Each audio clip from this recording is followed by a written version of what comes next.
Hi everyone, this is Anam. Welcome to PhD jobs and admission. तो आज के इस वीडियो में हम एनटीए पीएचडी एंट्रेंस टेस्ट के लिए top 20 important MCQs plus previous year questions देखने जा रहे हैं आज के इस सेशन में फॉर रिसर्च मेथोडोलॉजी। तो मैं आपको बता दूं, आज के इस सेशन में जो एमसीक्यूज हमने कवर कर रखा है वो काफी सारे यूनिवर्सिटीज जैसे सेंट्रल गवर्नमेंट यूनिवर्सिटी और कई क्वेश्चन एनटीए ने कई बार रिपीट करे क्वेश्चन।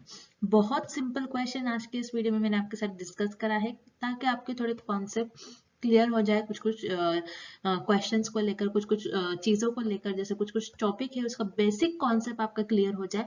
इसीलिए आज के इस सेशन में मैंने उस टाइप के क्वेश्चंस कवर कर रखे हूँ जिसमें आप इजीली मार्क्स स्कोर कर सकते हो। तो अच्छी तरीके से इस वीडियो को देख लेना है। जो भी डाउट्स है आपके, जो भी क्वेश्चन है, आप मुझे कमेंट करके पूछ सकते हो। उसी के साथ साथ जैसे कि आप सभी को पता है आपके एग्जामिनेशन के लिए सिर्फ 10 डेज ही रिमेनिंग है, 10 डेज से भी कम टाइम रिमेनिंग है। तो आपको किस तरीके से प्रिपेयर करना है इन 10 डेज में, ठीक है। 10 डेज गोल आपका किस तरीके से होना चाहिए कि 10 दिन में हमें क्या करना है, किस तरीके से स्टडी करना है। अगर अभी भी आपकी प्रिपरेशन नहीं हुई है तो किस तरीके से आप हमारे रिवीजन कोर्स के थ्रू प्रिपरेशन कर सकते हो, ठीक है। तो हमारे कोर्स में हम आपको 10 डेज रिवीजन पैकेज प्रोवाइड करते हैं जिसमें कि आपको किस तरीके से स्टडी करना है, इंपॉर्टेंट कॉन्सेप्ट कौन कौन से हैं, इंपॉर्टेंट टॉपिक कौन कौन से हैं, कंपलसरी क्वेश्चंस कितने पूछे जाते हैं, किस किस टॉपिक से आपको कंपलसरी क्वेश्चंस पूछे ही जाएंगे, वो सारी चीजें हम हमारे कोर्स में आपको प्रोवाइड करते हैं। प्लस क्वेश्चन बैंक हम आपको प्रोवाइड करते हैं जिसके लिए आपको स्क्रीन पर दिए गए नंबर पर व्हाट्सएप के थ्रू हमें कॉन्टैक्ट करना है, या फिर आप डायरेक्टली हमारे ऐप ग्लोबल ऑनलाइन ऐप पर भी विजिट कर स्टडी मटेरियल और रिवीजन पैकेज को आप एक्सेस कर सकते हो, जिसमें हम आपको 100% पासिंग गारंटी देते हैं। यानी हम हमारे स्टूडेंट्स को इतना प्रिपेयर करवा देते हैं कि वो एटलीस्ट पासिंग मार्क्स तक मार्क्स स्कोर कर सके। So that's it. जल्द से जल्द आपको हमें कांटेक्ट करना है, बहुत कम डेज रिमेनिंग है अगेन, ठीक है। तो हम ज़्यादा टाइम वेस्ट नहीं करते हैं, आज के सेशन को हम स्टार्ट करते हैं। तो यहाँ पर मैं आपको जल्दी से बता दूं, जो हमारा रिवीजन पैकेज है इसमें हम आपको वीडियो लेक्चर्स प्रोवाइड करते हैं जिसमें कि आपको रिवीजन वीडियो लेक्चर्स मिलते हैं, प्रीवियस ईयर क्वेश्चंस के वीडियो लेक्चर्स मिलते हैं, एक्सपर्ट्स के डिजाइन करे हुए क्वेश्चन मिलते हैं और इम्पोर्टेंट क्वेश्चंस जो कि एग्जामिनेशन में पूछे जाने के चांसेस है, मोस्ट एक्सपेक्टेड एमसीक्यूज। तो इन सारी चीजों के आपको वीडियो लेक्चर्स प्रोवाइड करते हैं हम, जिसमें से गारंटीड आपको 25 प्लस एमसीक्यूज देखने मिलेंगे एग्जामिनेशन में। देन मॉक टेस्ट हम आपको प्रोवाइड करते हैं जो कि सीबीटी टाइप है, यानी कंप्यूटर बेस्ड मॉक टेस्ट है, प्लस नोट्स भी हम आपको प्रोवाइड करते हैं। सो मॉक टेस्ट से हम आपकी प्रैक्टिस करवाते हैं कि एग्जामिनेशन में आपको कौन कौन सी प्रॉब्लम आ सकती है, किस तरीके से आपको ऑनलाइन एग्जाम देना है, ठीक है। कंप्यूटर बेस्ड टेस्ट है तो उसमें किस तरीके से क्वेश्चंस को आपको सॉल्व करना है, ट्रिक्स क्वेश्चन में ही दी जाती है, किस तरीके से आपको सारी चीजों को हैंडल करना है, ये सारी चीजें हम आपको बताते हैं। देन रिवीजन पीडीएफ और यू कैन से क्वेश्चन बैंक, जिसमें हमने 1500 से भी ज्यादा क्वेश्चंस कवर कर रखे हैं, प्लस प्रीवियस ईयर क्वेश्चंस भी है। तो इस पीडीएफ से आप डायरेक्टली क्वेश्चंस एक्सपेक्ट कर सकते हैं, बहुत इंपॉर्टेंट पीडीएफ है। तो ये जो सारा कंटेंट है आपको बायलिंगुअल लैंग्वेज में देखने मिलेगा, हिंदी इंग्लिश, जिसके लिए अगेन व्हाट्सएप नंबर हमारा हाईलाइटेड है, इस पर आप कांटेक्ट कर सकते हो, या फिर डायरेक्टली हमारे ऐप के थ्रू भी स्टडी मटेरियल को एक्सेस कर सकते हो और रिवीजन पैकेज को आप एक्सेस कर सकते हो, जिसके लिए लिंक हम आपको नीचे comment as well as description में भी प्रोवाइड कर रखते हैं, ठीक है। नेक्स्ट, जैसे कि आप स्क्रीन पर देख सकते हो, पेपर 2 का भी हम आपको स्टडी मटेरियल प्रोवाइड करते हैं जिसमें आपको full syllabus notes, MCQs plus previous year questions भी देखने मिलेंगे। इन सारे सब्जेक्ट्स पर हम आपको स्टडी मटेरियल प्रोवाइड कर रहे हैं। अगर इन सारे सब्जेक्ट्स के अलावा भी आपको कोई और सब्जेक्ट का स्टडी मटेरियल चाहिए तो आप मुझे कॉमेंट कर बता सकते हो। उस पेपर 2 के लिए भी आपको दिए गए स्क्रीन पर जो नंबर नजर आ रहा है इस पर व्हाट्सएप के थ्रू आपको हमें कॉन्टेक्ट करना है। So that's it. हम आज के सेशन को हम स्टार्ट करते हैं। Non sampling errors can be reduced by, इस क्वेश्चन में हमें फाइंड आउट करना है कि नॉन सैम्पलिंग एरर्स को हम कैसे कम कर सकते हैं और रिड्यूस कर सकते हैं। अब रिमेंबर, सैम्पलिंग में दो टाइप के एरर होते हैं, एक होता है सैम्पलिंग एरर और नेक्स्ट होता है नॉन सैम्पलिंग एरर। अब सैम्पलिंग एरर क्या होता है, आपके जो सैंपल्स है, आपने जो भी सैंपल लिया होगा वो पूरी पॉपुलेशन को रिप्रेजेंट नहीं कर रहा होगा।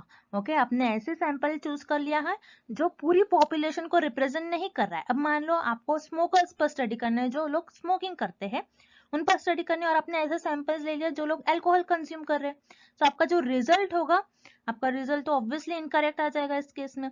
तो सैम्पलिंग एरर क्या होता है, आपने ऐसा सैंपल सेलेक्ट कर लिया जो आपकी पूरी पॉपुलेशन को रिप्रेजेंट नहीं कर रहा होगा।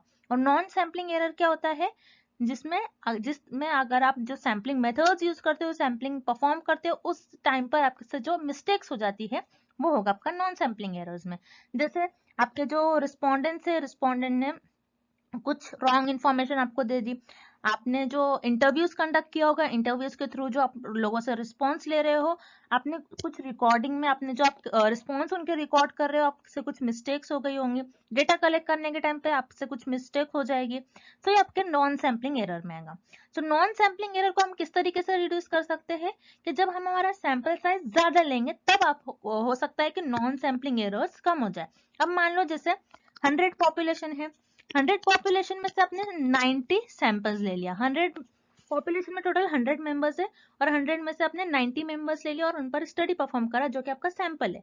इस केस में आपका सैंपल साइज बहुत ज्यादा लार्ज है, मतलब जितना ज्यादा आपका सैंपल साइज लार्ज होगा उतना ज्यादा आपके रिजल्ट जो होंगे वो एक्यूरेट हो जाएंगे।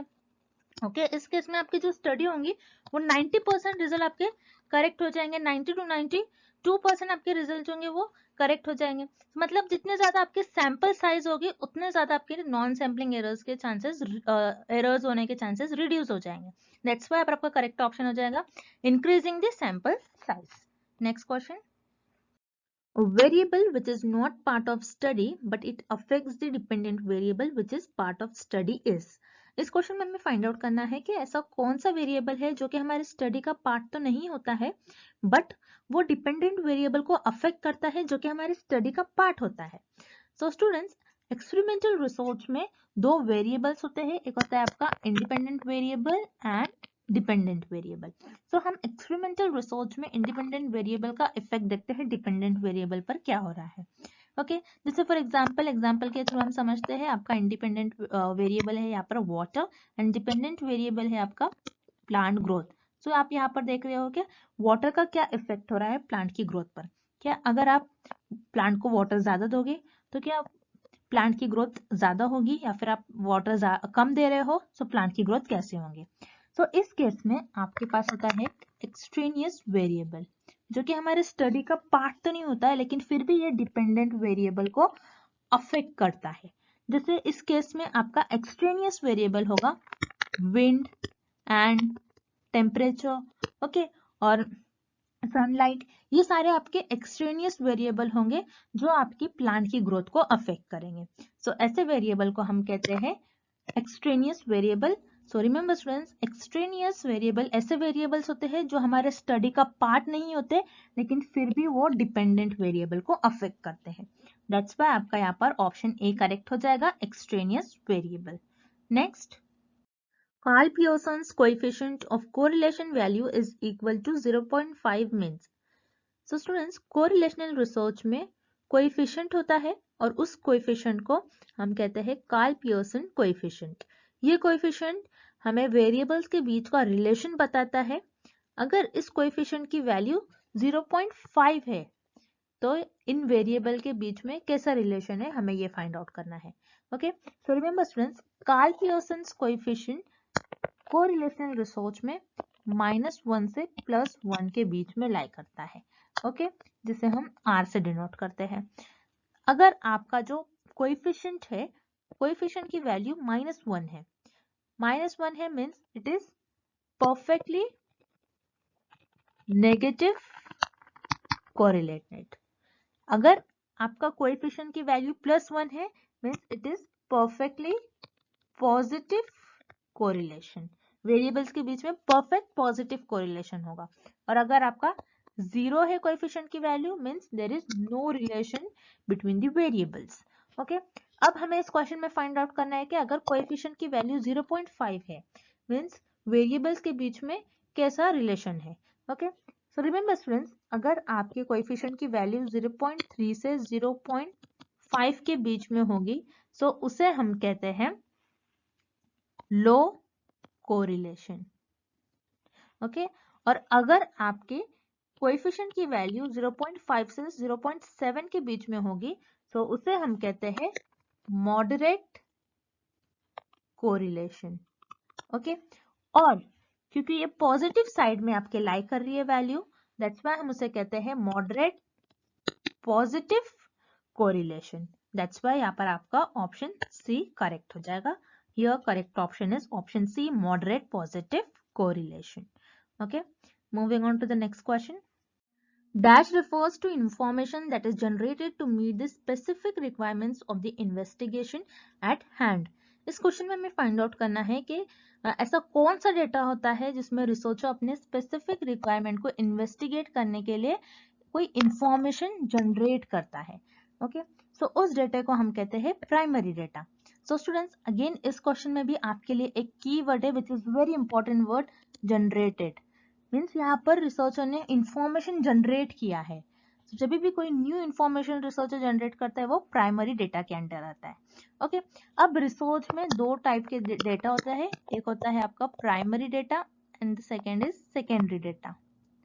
प्राइमरी डेटा वो डेटा होता है जिसमें रिसर्चर खुद ही डेटा को या फिर इंफॉर्मेशन कलेक्ट करते हैं या फिर इंफॉर्मेशन जनरेट करते हैं। Okay, and the secondary data जो होता है वो ऑलरेडी पब्लिश डेटा होता है। ऑलरेडी पब्लिश डेटा होता है या फिर कोई पुराने रिसर्चर ने उस पर्टिकुलर टॉपिक पर ऑलरेडी जो रिसर्च की होती है वो उस पर्टिकुलर टॉपिक पर ऑलरेडी इंफॉर्मेशन अवेलेबल होती है, उसे हम कहते हैं secondary data. So here researcher ने कोई इंफॉर्मेशन जनरेट की है, कुछ न्यू इंफॉर्मेशन रिसर्चर ने खुद ही जनरेट की है, सो उसे हम कहते हैं primary data. So here correct option is option B, primary data. Next, dash is a preliminary study conducted on a limited scale before the original studies are carried out in order to gain some primary information. इस question में हमें find out करना है कि ऐसी कौन सी study होती है जिसमें रिसर्चर पहले स्मॉल स्केल पर वो स्टडी परफॉर्म करते हैं। अगर वो स्टडी सक्सेसफुल रही तो रिसर्चर उस स्टडी को लार्ज स्केल पर ऑर्गेनाइज करते हैं। सो उस स्टडी को हम कहते हैं पायलट स्टडी। तो पायलट स्टडी क्या होता है, जैसे फॉर एग्जाम्पल हम एग्जाम्पल के थ्रू समझते हैं कि एक गवर्नमेंट ने mid day meal program launch किया है, ये देखने के लिए कि लंच प्रोवाइड करेंगे वो बच्चों को स्कूल में, ये देखने के लिए कि बच्चों का स्कूल में एनरोलमेंट बढ़ रहा है या नहीं। सो इस प्रोग्राम को गवर्नमेंट पहले एक स्मॉल डिस्ट्रिक्ट पर लॉन्च करेंगे। अगर ये प्रोग्राम सक्सेसफुल होता है तो रिसर्चर क्या करेंगे या फिर गवर्नमेंट क्या करेंगे, वो प्रोग्राम को हर एक सिटी में लॉन्च करेंगे, डिफरेंट डिफरेंट सिटीज में। सो यहाँ पर हम क्या देख रहे हैं, पहले गवर्नमेंट ने एक स्मॉल स्केल पर इस प्रोग्राम को लॉन्च किया, अगर ये सक्सेसफुल हो गया तो ये रिसर्चर और ये गवर्नमेंट क्या करेगी, लार्ज स्केल पर इस स्टडी को और इस प्रोग्राम को परफॉर्म करेंगे। सो उसे हम कहते हैं पायलट स्टडी। दैट्स व्हाई आपका यहाँ पर ऑप्शन है करेक्ट हो जाएगा। Moving on to the next question. Dash is applied in big inquiries extending to a considerable large geographical area. इस क्वेश्चन में हमें फाइंड आउट करना है ऐसी कौन सी सैम्पलिंग होती है जिसको हम लार्ज जोग्राफिकल एरिया में यूज कर सैंपल्स को सेलेक्ट करते हैं। So it comes under multi stage sampling. Multi stage sampling वो सैम्पलिंग होती है जिसमें रिसर्चर लार्ज पॉपुलेशंस को ग्रुप्स में डिवाइड करते हैं और यू कैन से क्लस्टर में डिवाइड करते हैं और फिर उस क्लस्टर से अपने सैंपल्स को सेलेक्ट करते हैं, जिसे हम कहते हैं मल्टी स्टेज सैम्पलिंग। ये क्लस्टर सैम्पलिंग का एक टाइप होता है। ओके, देन आपको ऑप्शन बी गिवन है कन्वीनियंस सैम्पलिंग। कन्वीनियंस सैम्पलिंग वो सैम्पलिंग होती है जिसमें रिसर्चर अपने कन्वीनियंस और अपने जजमेंट के अकॉर्डिंग पॉपुलेशन में से सैंपल्स को सेलेक्ट करते हैं। दैट्स व्हाई यहाँ पर आपका ऑप्शन बी इनकरेक्ट हो जाएगा, क्योंकि कन्वीनियंस सैम्पलिंग में से रिसर्चर कोई ग्रुप्स को बनाकर या फिर कोई क्लस्टर से सैंपल्स को सेलेक्ट नहीं करते। Then option C simple random sampling. Simple random sampling में क्या होता है कि एक होमोजेनियस ग्रुप होता है और उस होमोजेनियस ग्रुप में से रिसर्चर डायरेक्ट सैंपल्स को सेलेक्ट करते हैं रैंडमली। दैट्स व्हाई यहाँ पर आपको ऑप्शन सी भी इनकरेक्ट हो जाएगा, बिकॉज सिंपल रैंडम सैम्पलिंग में अगेन रिसर्चर कोई क्लस्टर या फिर ग्रुप्स में से सैंपल्स को सेलेक्ट नहीं करते। Okay, so here correct option is option A, multi stage sampling. Next, Dash is a statistical device which helps to analyze covariation of two or more variables in the same direction. इस question में हमें find out करना है कि ऐसा कौन सा statistical device है जो हमें हेल्प करती है ये एनालाइज करने के लिए कि जो दो वेरिएबल्स है और दो से ज्यादा वेरिएबल्स है वो अगर सेम डायरेक्शन में मूव कर रहे हैं सो उनके बीच में कैसा कोरिलेशन होगा? ओके, सो उनके बीच में होगा पॉजिटिव कोरिलेशन। अब पॉजिटिव कोरिलेशन क्या होता है, हम एक एग्जांपल के थ्रू समझते हैं। This is smoking and lung cancer. Okay, अगर कोई पर्सन ज्यादा स्मोकिंग करता है सो उनका लंग ज्यादा अफेक्ट होगा। अगर हो सकता है कोई पर्सन ज्यादा स्मोकिंग करे सो उसको हो सकता है लंग कैंसर होने के ज्यादा चांसेस हो। मीन्स आप देख रहे हो दोनों भी जो वेरिएबल है स्मोकिंग एंड लंग कैंसर वो सेम डायरेक्शन में मूव कर रहे हैं। अगर कोई दो वेरिएबल्स या फिर दो से ज्यादा वेरिएबल्स सेम डायरेक्शन में मूव करे तो उसे हम कहते हैं पॉजिटिव कोरिलेशन। दैट्स व्हाई यहाँ पर आपका ऑप्शन सी करेक्ट हो जाएगा, positive correlation. Okay, moving on to the next question. Dash is a form of direct communication in which an interviewer asks questions to the respondent in a face-to-face conversational situation. इस question में हमें find out करना है ऐसा कौन सा form of direct communication होता है जिसमें रिसर्चर या फिर इंटरव्यूअर रिस्पोंडेंट को डायरेक्ट क्वेश्चंस पूछता है, मींस फेस टू फेस। सो उस फॉर्म ऑफ डायरेक्ट कम्युनिकेशन को हम कहते हैं पर्सनल इंटरव्यू। पर्सनल इंटरव्यू में रिसर्चर डायरेक्ट रिस्पोंडेंट से फेस टू फेस क्वेश्चंस पूछता है। दैट्स व्हाई आपका यहाँ पर ऑप्शन ए करेक्ट हो जाएगा। देन आपको ऑप्शन बी गिवन है टेलीफोन इंटरव्यू। टेलीफोन इंटरव्यू में आप direct face to face questions नहीं पूछते हो, दैट्स व्हाई आपका ऑप्शन बी इनकरेक्ट हो जाएगा। Then option C email, again email के थ्रू भी फेस टू फेस आप क्वेश्चन नहीं पूछ सकते, दैट्स व्हाई ऑप्शन सी भी इनकरेक्ट हो जाएगा। So here correct option is option A, personal interview. Personal interview ऐसा इंटरव्यू होता है जिसमें रिसर्चर या फिर इंटरव्यूअर रिस्पोंडेंट को direct face to face questions पूछता है। Okay, next question. Dash are extremely good for qualitative research. इस क्वेश्चन में हमें फाइंड आउट करना है ऐसे कौन सा मेथड है जिसके थ्रू हम क्वालिटेटिव रिसर्च में डेटा को कलेक्ट कर सकते हैं। सो यहाँ पर आपको ऑप्शन सी गिवन है, ओपन एंडेड क्वेश्चंस। सो रिमेंबर स्टूडेंट्स, क्वालिटेटिव रिसर्च में हम ओपन एंडेड क्वेश्चंस के थ्रू डेटा को कलेक्ट करते हैं। सो ओपन एंडेड क्वेश्चन में यस नो टाइप क्वेश्चन का आंसर नहीं करते हैं, बिकॉज ओपन एंडेड क्वेश्चंस में रिसर्चर इन डेप्थ कोई फेनोमेना के बारे में जानना चाहते हैं। सो रिसर्चर यहाँ पर रिस्पोंडेंट से ओपन एंडेड क्वेश्चन के थ्रू डिटेल में उस पर्टिकुलर फेनोमेना के बारे में जानते हैं। दैट्स व्हाई यहाँ पर आपका ऑप्शन सी करेक्ट हो जाएगा। देन यहाँ पर आपको ऑप्शन ए गिवन है multiple choice questions and option B given है close ended survey. So multiple choice question and close ended survey में आप यस नो टाइप जैसे क्वेश्चंस का आंसर करते हो, या फिर मल्टीपल चॉइस क्वेश्चन में आपने देखा होगा आपको 4 ऑप्शंस गिवन होते हैं और कोई आपको एक ही सिलेक्ट करना होता है विच इज करेक्ट। सो यहाँ पर आपके पास कोई चॉइस नहीं रहती है जहाँ पे आप कोई ओपिनियंस और कोई जजमेंट आपके और इन डेप्थ में आप रिस्पॉन्स नहीं कर सकते हो।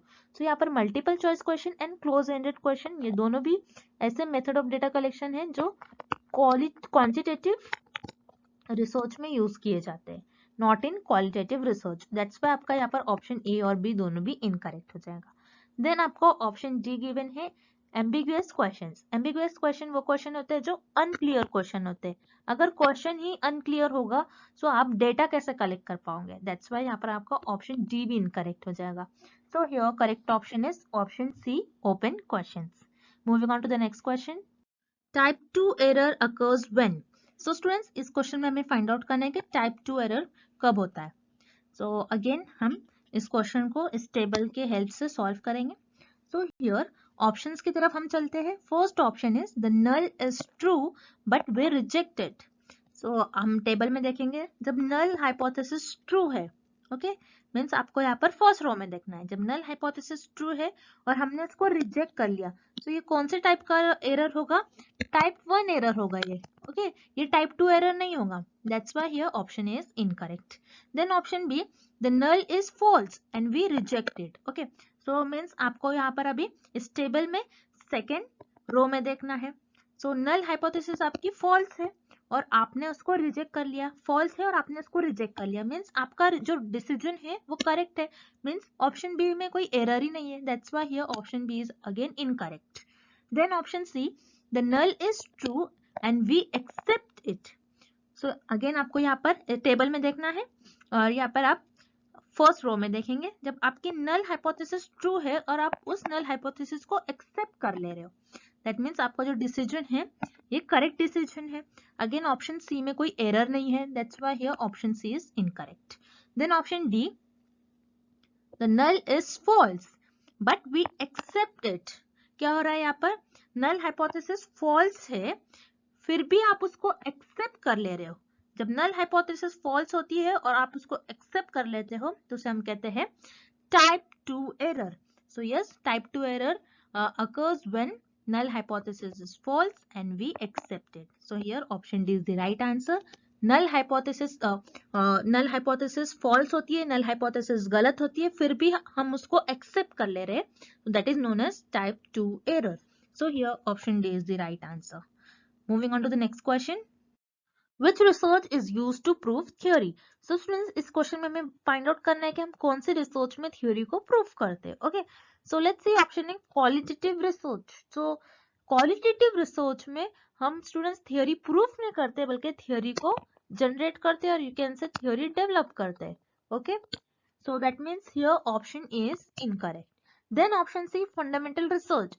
अगेन फंडामेंटल रिसर्च में हम कुछ न्यू आइडिया, न्यू कॉन्सेप्ट और न्यू थ्योरी डेवलप करते हैं। और because in fundamental research researcher अपनी क्यूरियोसिटी को फुलफिल करने के लिए, अपनी नॉलेज को इनहैंस करने के लिए फंडामेंटल रिसर्च करते हैं, ना कि किसी थ्योरी को प्रूव करने के लिए। दैट मीन्स ये option C is again incorrect. Then option D exploratory research. Exploratory research में रिसर्चर किसी भी प्रॉब्लम को डिफाइन करते हैं, ओके, जो कि क्लियरली डिफाइन नहीं होती, उस प्रॉब्लम के बारे में अंडरस्टैंड करते हैं, उस प्रॉब्लम को और डीप में जानते हैं, ना कि अगेन हम एक्सप्लोरेटरी रिसर्च में किसी भी थ्योरी को प्रूफ नहीं करते। That means here option D again incorrect. Then here option B is quantitative research. Yes, in quantitative research we prove the theory, और क्वांटिटेटिव रिसर्च में एग्जिस्टिंग थ्योरी होती है, थ्योरी हमारे पास पहले से प्रेजेंट होती है, हम कुछ स्ट्रक्चर और स्टेप फॉलो करते हैं और क्वांटिटेटिव रिसर्च में उस थ्योरी को प्रूफ करते हैं। That means here option B is the right answer. We prove the theory in quantitative research. Okay, next question, a blueprint of research work is called. इस question में हमें find out करना है blueprint of research को हम और क्या कहते हैं। सो remember students, blueprint of research को हम कहते हैं रिसर्च डिजाइन। सो रिसर्च डिजाइन क्या होता है, रिसर्च डिजाइन में आप सब कुछ पहले से प्लान कर लेते हो कि आप आपकी रिसर्च में क्या क्या करने वाले हो। ओके, ब्लूप्रिंट का ही मतलब होता है कि प्लान। ओके, जैसे फॉर एग्जांपल मैं ये डिसाइड कर लूंगी कि रिसर्च करने से पहले मैं किन मेथड से डेटा को कलेक्ट करूंगी, कौन कौन से टेक्निक्स यूज करूंगी, कैसे डेटा को कलेक्ट करेंगे, बाय इंटरव्यूज और बाय ऑब्जर्वेशंस। ओके, सो ये सारे चीजें हम पहले ही से डिसाइड कर लेते हैं, सो उसे हम कहते हैं ब्लूप्रिंट और रिसर्च डिजाइन। दैट्स व्हाई यहाँ पर आपका ऑप्शन बी करेक्ट हो जाएगा। So here correct option is option B, research design. Moving on to the next question, when research report dash is used to acknowledge indebtedness। इस question में हमें find out करना है कि जब रिसर्चर अपने रिसर्च में रिसर्च रिपोर्ट लिखते हैं तो अपने रिसर्च रिपोर्ट में जब लोगों को थैंक्स करते हैं, और या फिर यू कैन से किसी के टू वर्ड्स किसी के प्रति थैंकफुल है रिसर्चर, सो वो अपने रिसर्च में उनका नेम प्रॉपर मेंशन करते हैं। सो वो किस सेक्शन में उनका नेम प्रॉपर मेंशन करते हैं, ये हमें फाइंड आउट करना है। ओके, सो यहाँ पर आपको ऑप्शन ए गिवन है बिब्लियोग्राफी। बिब्लियोग्राफी क्या होता है, जहां पर रिसर्चर जिन भी पुराने रिसर्चर का इंफॉर्मेशन, टेक्स्ट और कॉन्सेप्ट यूज करते हैं उनको प्रॉपर उनका नेम लिखते हैं, जिसको हम कहते हैं रेफरेंस। तो यहाँ पर बिब्लियोग्राफी में किसी रिसर्चर किसी लोगों का थैंक्स नहीं करते। दैट्स व्हाई यहाँ पर आपका ऑप्शन ए इनकरेक्ट हो जाएगा। देन ऑप्शन डी आपको गिवन है इंडेक्स। इंडेक्स क्या होता है, जैसे आपने आपके बुक में भी देखा होगा, इंडेक्स होता है जहाँ पर आपको प्रॉपर जितने भी टॉपिक्स होते हैं वो प्रॉपर मेंशन किया जाता है विद पेज नंबर। सो यहाँ पर आपका ऑप्शन बी भी इनकरेक्ट हो जाएगा, बिकॉज इंडेक्स में भी रिसर्चर किसी को थैंक्स नहीं कहते हैं। That's why option B is incorrect. Then option C appendix. Appendix क्या होता है, अपने रिसर्च रिपोर्ट में रिसर्चर अपेंडिक्स लिखते हैं जहाँ पर रिसर्चर कुछ अपने टॉपिक से रिलेटेड एक्स्ट्रा इंफॉर्मेशन लिखेंगे, जैसे इक्वेशंस हो गई, कुछ इक्वेशन रिएक्शंस हो गए, कुछ एक्स्ट्रा इंफॉर्मेशन लिखते हैं ताकि दूसरे रिसर्चर उस इंफॉर्मेशन का यूज कर कर आगे रिसर्च परफॉर्म करे। अगेन अपेंडिक्स में रिसर्चर किसी को थैंक्स नहीं करते। दैट्स व्हाई यहाँ पर आपका ऑप्शन सी भी इनकरेक्ट हो जाएगा। Then here option D acknowledgements. Yes, यहाँ पर आपका ऑप्शन डी करेक्ट हो जाएगा, बिकॉज रिसर्चर अपने रिसर्च में जिन लोगों ने उनकी हेल्प की होंगी, रिसर्चर उन लोगों का नेम एक्नॉलेजमेंट में प्रॉपर मेंशन करते हैं। सो रिमेंबर स्टूडेंट्स, अगर रिसर्चर ऐसा नहीं करते अपने रिसर्च में, सो उनकी रिसर्च अनएथिकल हो जाएगी। So this is very important in research. So that's why यहाँ पर आपका ऑप्शन डी करेक्ट हो जाएगा. Next question, how is random sampling helpful? इस क्वेश्चन में हमें फाइंड आउट करना है रैंडम सैम्पलिंग कैसे हेल्प करती है हमें. ओके, सो रैंडम सैम्पलिंग ये एक प्रोबेबिलिटी सैम्पलिंग का टाइप होती है जिसमें हम रैंडमली पॉपुलेशन में से सैंपल्स को सेलेक्ट करते हैं. ओके, अब हम ऑप्शंस की तरफ चलते हैं. ऑप्शन ए आपको गिवन है रीजनेबली एक्यूरेट. सो यहाँ पर आपका ऑप्शन ए करेक्ट हो जाएगा बिकॉज हम रैंडम सैम्पलिंग में हम सैंपल्स को रैंडमली सेलेक्ट करते हैं, इसलिए आपको जो भी इंफॉर्मेशन चाहिए आप सैंपल के थ्रू आपको मिल ही जाती है वो इंफॉर्मेशन. जो भी आपकी इंफॉर्मेशन होती है वो एक्यूरेट होती है. दैट्स वाई यहाँ पर आपका ऑप्शन ए करेक्ट हो जाएगा. Then option B, an economical method of data collection. So यहाँ पर आपका ऑप्शन बी भी करेक्ट हो जाएगा बिकॉज रैंडम सैम्पलिंग में आप पूरी होल पॉपुलेशन पर रिसर्च परफॉर्म नहीं करते बल्कि उस पॉपुलेशन में से कुछ मेंबर्स को लेते हो जो कि आपका सैंपल बन जाते हो और इसी सैंपल पर आप रिसर्च परफॉर्म करते हो. ओके, सो यहाँ पर क्या होता है रैंडम सैम्पलिंग में आपका जो मनी है ज्यादा स्पेंड नहीं होता है, इसलिए रैंडम सैम्पलिंग जो होती है वो इकोनॉमिकल मेथड होती है डेटा कलेक्ट करने के लिए. देन ऑप्शन सी आपको गिवन है फ्री फ्रॉम पर्सनल बायसेस. तो यहाँ पर आपका ऑप्शन सी भी करेक्ट हो जाएगा बिकॉज रैंडम सैम्पलिंग में रिसर्चर रैंडमली सैंपल्स को पॉपुलेशन में से कलेक्ट करता है, ना कि रिसर्चर अपनी कन्वीनियंस, जजमेंट और ओपिनियन को आगे रखकर सैंपल्स को सेलेक्ट कर रहा है. दैट्स व्हाई जो रैंडम सैम्पलिंग है उसमें बायसनेस कम होती है रिसर्चर के. बायस मीन्स झुकाव. ओके, सो यहाँ पर आपको ऑप्शन सी भी करेक्ट हो जाएगा. So here correct option is option D, all the above, because A, B and C तीनों भी ऑप्शन आपके करेक्ट थे. Next question, dash from theory to logical conclusion. इस क्वेश्चन में हमें फाइंड आउट करना है आप कौन से ऑप्शन के थ्रू थ्योरी से लॉजिकल कंक्लूजन्स फाइंड आउट करते हो. सो स्टूडेंट्स रिमेंबर, हम थ्योरी से लॉजिकल कंक्लूजन्स हम क्वांटिटेटिव रिसर्च में फाइंड आउट करते हैं. ओके, सो क्वांटिटेटिव रिसर्च आपके डिडक्टिव रिसर्च में आता है, डिडक्टिव रीजनिंग में आता है, जिसे हम कहते हैं DGP. ओके, जैसे आप कोई जनरल थ्योरी को प्रूव करने की कोशिश करते हैं, जनरल थ्योरी से कोई कंक्लूजन्स फाइंड आउट करते हैं. सो यहाँ पर आपका ऑप्शन ए करेक्ट हो जाएगा. Then option B, induction. Induction आपका क्वालिटेटिव रिसर्च में आता है. क्वालिटेटिव रिसर्च आपकी इंडक्टिव रीजनिंग होती है, जिसे हम कहते हैं IPG. मीन्स आप कोई पर्टिकुलर ऑब्जर्वेशन से कोई जनरल थ्योरी डेवलप करते हो. दैट्स व्हाई यहाँ पर आपका ऑप्शन बी इनकरेक्ट हो जाएगा बिकॉज इंडक्शन में आप कोई थ्योरी को कंक्लूजन्स, थ्योरी से कोई कंक्लूजन्स फाइंड आउट नहीं करते हैं, ना ही कोई थ्योरी को प्रूव करते हैं, बल्कि आप थ्योरी डेवलप करते हैं. दैट्स व्हाई यहाँ पर आपका ऑप्शन बी इनकरेक्ट हो जाएगा. Again option C is also incorrect. So here correct option is option A, deduction. Next, analysis of variance is a statistical method of comparing the dash of several population. इस question में हमें find out करना है analysis of variance जो कि एक statistical method होता है.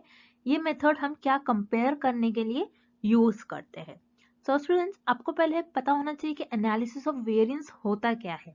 सो एनालिसिस ऑफ वेरिएंस जिसको हम कहते हैं ANOVA test. Okay, analysis of variant को हम कहते हैं एनोवा.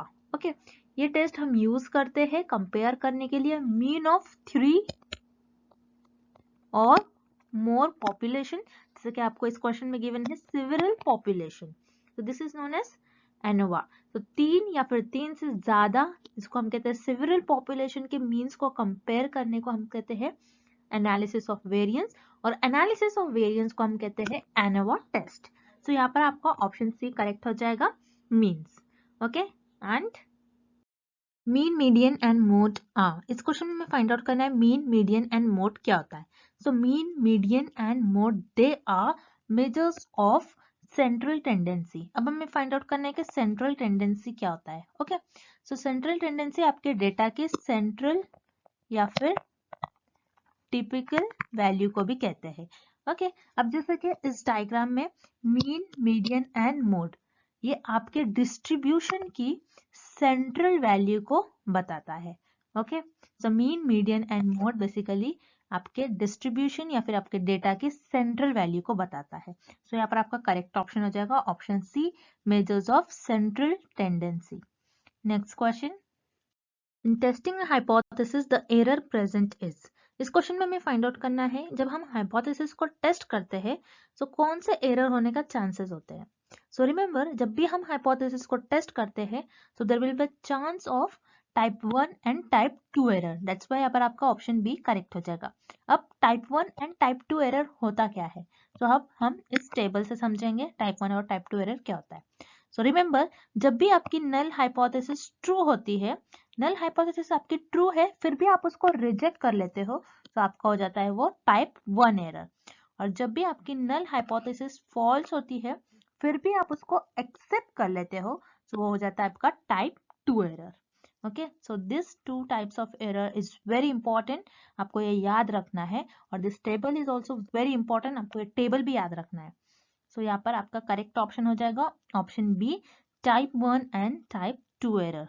जनरली जब हम हाइपोथेसिस को टेस्ट करते हैं और ये दोनों एरर होने के चांसेस होते हैं। Okay, next question, the analysis of two variables at a time in order to uncover whether or not the two variables are related is known as। इस क्वेश्चन में हमें ये फाइंड आउट करना है कि ऐसा कौन सा ऑप्शन है जिसमें हम कोई दो वेरिएबल को एनालाइज करते हैं और ये पता लगाते हैं कि उन दो वेरिएबल्स में कैसा रिलेशन है, एक दूसरे से कैसे रिलेटेड है। बेसिकली हम ये कौन सी ऑप्शन में ये पता लगाते हैं। बेसिकली हमें इस क्वेश्चन में एक डेफिनेशन दी गई है, सो हम देखेंगे कि ये डेफिनेशन किस ऑप्शन की डेफिनेशन होगी। सो याद रखिए, जब भी दो वेरिएबल्स की बात होती है और वो कैसे एक दूसरे से रिलेटेड है ये देखना होता है, तो हम कोरिलेशनल रिसर्च में देखते हैं। जैसे मान लीजिए फॉर एग्जांपल कोरिलेशनल रिसर्च में हम देखते हैं दो वेरिएबल्स एक दूसरे से कैसे रिलेटेड है। अगर मैं आपको ये एग्जांपल दूं, जैसे मान लीजिए कोई पर्सन है वो स्मोकिंग कर रहा है, स्मोकिंग करने से लंग पर कैसा अफेक्ट हो रहा है, ये दोनों वेरिएबल एक दूसरे से कैसे रिलेटेड है। क्या ज्यादा स्मोकिंग करने से आपका जो लंग है वो ज्यादा अफेक्ट हो जाएगा? यस, मतलब ये एक दूसरे से ये वेरिएबल्स रिलेटेड है और इसमें पॉजिटिव कोरिलेशन है, बिकॉज अगर आप ज्यादा स्मोकिंग करोगे तो आपका जो लंग है ये ज्यादा अफेक्ट हो जाएगा, मतलब ये दोनों भी सेम डायरेक्शन में मूव कर रहे हैं। सो कोरिलेशनल रिसर्च एक ऐसे रिसर्च होती है जिसमें आप दो वेरिएबल्स को एनालाइज करते हो एट अ टाइम और ये बताते हो कि इन दो वेरिएबल्स में कैसा रिलेशन है, कैसे एक दूसरे से रिलेटेड है। सो इस क्वेश्चन का आपका राइट आंसर हो जाएगा ऑप्शन डी, कोरिलेशन। अब जो रिमेनिंग ऑप्शन है उन्हें भी हम एक बार देख लेते हैं। Option A, chi square test. Chi square test क्या होता है? एक स्टैटिस्टिकल टेस्ट होता है जिसमें हम ये मेजर करते हैं कि दो से ज्यादा सैंपल्स के मीन को हम कंपेयर करने के लिए हम काई स्क्वायर टेस्ट का यूज करते हैं। याद रखिएगा, काई स्क्वायर टेस्ट एक स्टैटिस्टिकल टेस्ट होता है जिसमें हम दो से ज्यादा सैंपल के मीन को कंपेयर करने के लिए यूज करते हैं। सो यहाँ पर हमें सिर्फ दो ही वेरिएबल दिया है, तो ऑब्वियसली यहाँ पर आपका ऑप्शन ए इनकरेक्ट हो जाएगा। उसी तरीके से ऑप्शन बी, यूनिवेरिएट। यूनी का मतलब होता है सिर्फ एक, मतलब एक वेरिएबल को आप एनालाइज कर रहे हो, एक वेरिएबल को एनालाइज कर रहे हो। सो यहाँ पर हमें दो वेरिएबल दिया है, ऑप्शन में एक नहीं दिया है, तो ऑब्वियसली यहाँ पर आपका ऑप्शन बी इनकरेक्ट हो जाएगा। उसी तरीके से ऑप्शन सी, मल्टीवेरिएट। मल्टीवेरिएट मतलब दो से ज्यादा, उसे हम कहते हैं मल्टी। अब मल्टीवेरिएट दो से ज्यादा वेरिएबल्स पर आप स्टडी करते हो, जैसे मान लीजिए मैं यहाँ पर स्टडी कर रही हूँ हेल्थ पर, ह्यूमन बॉडी और कोई डिसीज पर, तो यहाँ पर मेरे तीन वेरिएबल हो जाएंगे, मैं तीन वेरिएबल पर एट अ टाइम स्टडी कर रही हूँ, सो ये मल्टीवेरिएट एनालिसिस होगा। सो इस क्वेश्चन का ऑप्शन सी भी इनकरेक्ट हो जाएगा। सो इस क्वेश्चन का आपका राइट आंसर हो जाएगा ऑप्शन डी, कोरिलेशनल रिसर्च। सो याद रखिएगा, काई स्क्वायर टेस्ट पर भी क्वेश्चन बहुत बार पूछा गया आपके एग्जाम में, तो काई स्क्वायर टेस्ट पर क्वेश्चन आने के ज्यादातर चांसेस है और कोरिलेशनल रिसर्च पर एक दो क्वेश्चन कंपलसरी आपको एग्जाम में देखने मिलेगा। Next, control group is a term used in. इस क्वेश्चन में हमें फाइंड आउट करना है कि कंट्रोल ग्रुप ये टर्म हम किस रिसर्च में यूज करते हैं। सो कंट्रोल ग्रुप ये टर्म हम एक्सपेरिमेंटल रिसर्च में यूज करते हैं। अब कंट्रोल ग्रुप क्या होता है हम एक एग्जाम्पल के थ्रू समझते हैं। जैसे हमें पता है एक्सपेरिमेंटल रिसर्च में दो वेरिएबल्स होते हैं आपके, एक होता है independent variable and next is dependent variable. For example independent variable है यहाँ पर आपका water and dependent variable is plant growth. आपको देखना है कि वाटर का क्या इफेक्ट हो रहा है प्लांट की ग्रोथ पर। अब इस केस में क्या हो जाएगा, कुछ एक्स्ट्रा वेरिएबल्स आ जाएंगे, जैसे विंड, टेम्परेचर, सनलाइट। ओके, ये सारे आपके एक्स्ट्रा वेरिएबल हो गए। अब इस केस में क्या हो जाएगा, ये जो एक्स्ट्रा वेरिएबल्स होते हैं जिन्हें हम कहते हैं एक्सट्रेनियस वेरिएबल, ये वेरिएबल एक्सपेरिमेंटल रिसर्च में स्टडी का पार्ट तो नहीं होते हैं, लेकिन फिर भी ये डिपेंडेंट वेरिएबल को अफेक्ट करते हैं। ओके, तो इस केस में एक्सपेरिमेंटल रिसर्च में एक टर्म आ जाता है और एक वेरिएबल आ जाता है जिसे हम कहते हैं कंट्रोल वेरिएबल।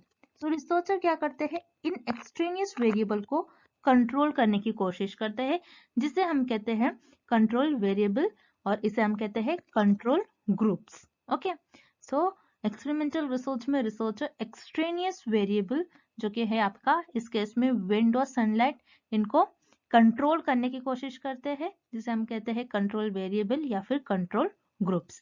दैट्स व्हाई यहाँ पर आपका करेक्ट ऑप्शन हो जाएगा option C, experimental research. Next, thank you for watching this video.